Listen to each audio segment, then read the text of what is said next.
The greatest warrior who ever lived was invincible everywhere except one spot, a single vulnerable point on his body that no one knew about. He killed thousands of men in battle without receiving a scratch. Then an arrow hit that one spot, and he died screaming on the beach. His mother had tried to make him immortal by dipping him in magical water, but she held him by his heel. That spot never touched the water. But what if I told you the heel is a modern invention? The ancient Greeks never mentioned it. His real weakness was something much darker. Here's the story everyone knows. Achilles was the son of Peleus, a mortal king, and Thetis, a sea goddess forced into marriage against her will. Thetis knew her son would be mortal, and therefore doomed to die eventually. She couldn't bear the thought of losing him to death's inevitability. So she took the infant Achilles to the river Styx, the boundary between the living world and the realm of the dead below. The Styx had special properties. Any mortal dipped in its waters would become invulnerable to weapons. Immortal, unkillable by any blade or arrow. Thetis held baby Achilles by his heel and submerged him completely in the dark waters.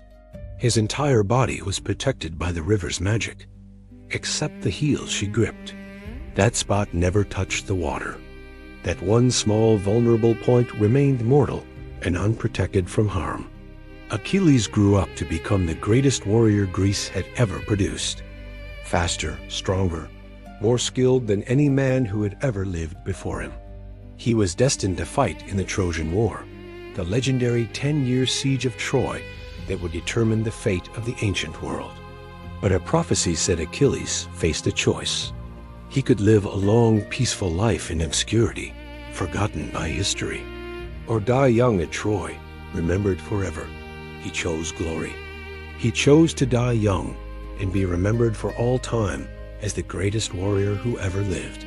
He sailed for Troy. During the war, Achilles killed countless Trojans. Hector, the greatest Trojan warrior, fell to his spear. No one could stand against him in combat. He seemed invincible. Swords bounced off his skin. Arrows shattered against his flesh. Spears broke on contact. Nothing could harm him at all. The Trojans were terrified of him. When Achilles entered the battlefield, entire armies fled in panic. He was unstoppable, death incarnate, a force of nature. Then Paris, Prince of Troy, shot an arrow at Achilles during the final battles of the war. Paris was not a great warrior or skilled fighter, but the arrow was guided by Apollo, god of archery. Apollo hated Achilles for killing so many Trojans and desecrating temples during the war. The arrow struck Achilles in his heel, the one vulnerable spot on his entire body, the only place where he could be killed by mortal weapons. Achilles fell. The invincible warrior died from a wound to his ankle. The greatest hero of Greece was killed by the weakest prince of Troy. But here's where the story everyone knows starts falling apart completely. The heel is never mentioned in any ancient Greek source about Achilles' death. Homer's Iliad, the oldest and most authoritative text about the Trojan War, never says Achilles was invulnerable, never mentions the Styx, never mentions a heel. The Iliad shows Achilles getting wounded in battle multiple times. He bleeds. He feels pain. He's exceptionally skilled, but completely mortal and vulnerable. The invulnerability story doesn't appear in writing until Roman times, hundreds of years after Homer. It's a later addition to the original myth entirely. The heel specifically doesn't appear until medieval European retellings got it confused with another story. The ancient Greeks never mentioned his heel being vulnerable. So if the heel is a modern myth, what was Achilles' real weakness? What actually killed the greatest warrior who ever lived in Greek legend? His real weakness was his rage, his temper, his inability to control his emotions when he felt disrespected or dishonored by those around him. Early in the Trojan War, Agamemnon, the Greek commander, took a woman named Briseis from Achilles as a prize of war. Achilles was furious. He refused to fight anymore. He sat in his tent while Greeks died on the battlefield. He let his own side lose because his pride was wounded. His best friend Patroclus begged him to return to battle. Achilles refused. So Patroclus borrowed Achilles' armor and went to fight in his place. Hector killed Patroclus, thinking he was fighting Achilles himself. When Achilles learned his closest friend was dead, his grief transformed into murderous rage beyond control. He returned to battle not as a warrior, but as a force of pure vengeance. He killed everything in his path with no honor or restraint. He killed Hector in single combat.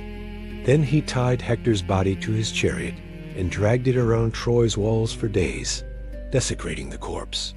He refused to return Hector's body for proper burial. He let it rot. He dishonored the dead. He violated every rule of warfare the Greeks held sacred. This is what made the gods turn against him. Not because he was invincible, because he had lost his humanity in his rage and grief. Apollo guided Paris's arrow, not because Achilles had a magic heel, because Achilles had become a monster who needed to be stopped from further desecration. The arrow hit him somewhere. Ancient sources disagree where exactly. Some say ankle, some say heel, some say elsewhere. The specific location didn't matter much. What mattered was that Apollo wanted him dead. A god guided the weapon. Achilles died because he had gone too far. His rage destroyed him. The later invention of the heel gave the story a simple physical weakness. But the original myth's weakness was psychological, his inability to control his emotions. The heel makes a better story for children. A simple, vulnerable spot, but the real story is darker. His weakness was inside him the whole time. Here's the truth ancient sources actually tell. Achilles was not invincible.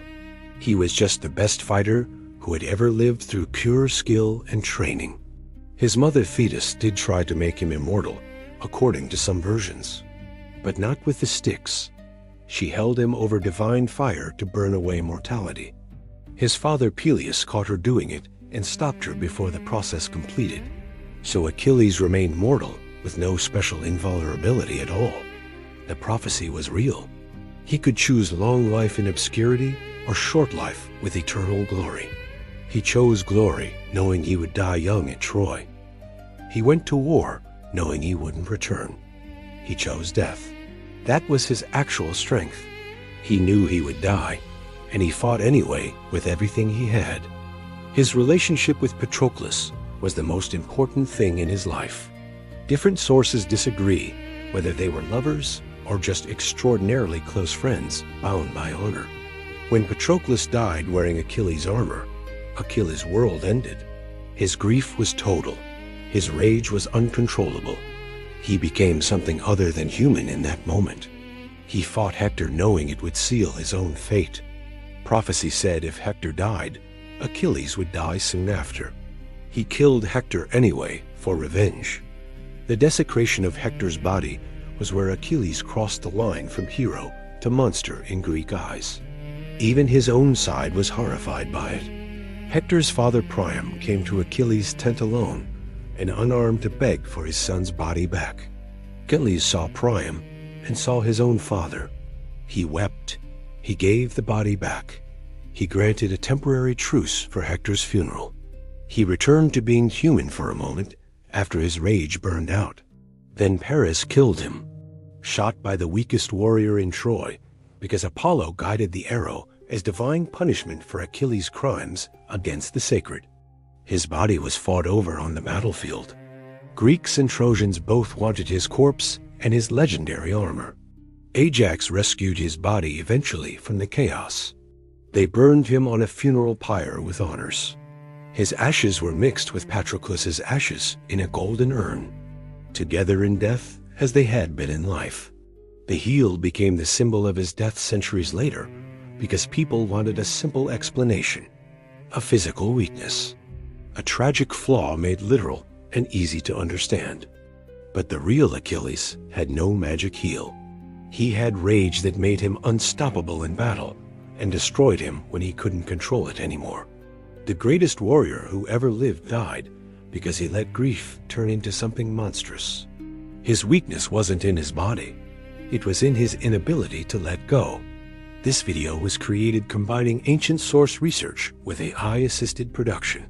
For more Greek mythology revealing what the famous stories actually said, check the description below.